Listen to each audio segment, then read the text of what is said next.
Hello बच्चों, let's see this question. This question says one unified atomic mass is equal to, आपके पास atomic mass unit इसके बारे में पूछा है कि क्या होगा।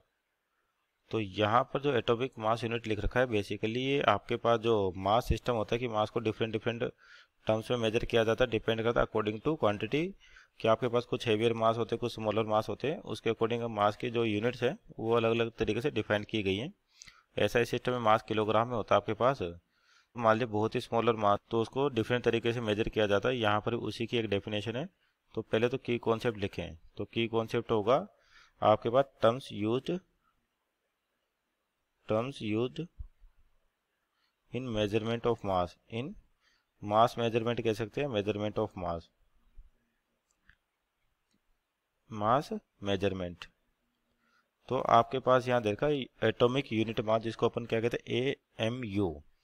तो आपके पास अगर स्मॉल यूनिट्स होती है मास की, यानी कि मास की बहुत ही स्मॉल वैल्यूज हैं, तो उसको जनरली अपन AMU के अंदर लेते हैं। जैसे कि आपके पास एटम के जो मास होता है एटम का, उसको अपन एटॉमिक मास यूनिट बताते हैं, एटॉमिक मास।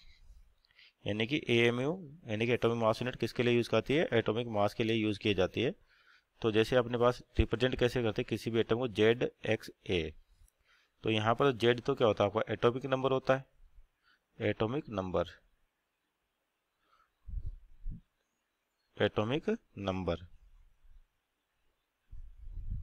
और जो A है इसको बोलते हैं अपन एटॉमिक मास।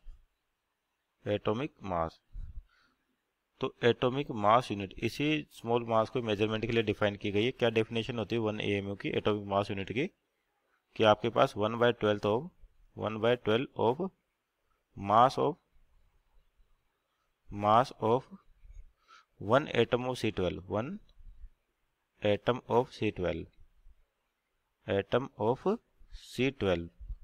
तो ये होता है 1 AMU। तो यहाँ पर चेक करते हैं ऑप्शन।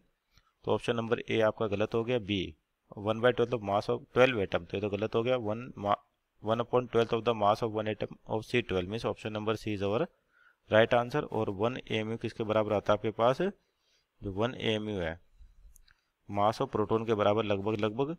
तो 1.67 इंटू 10⁻27 किलोग्राम।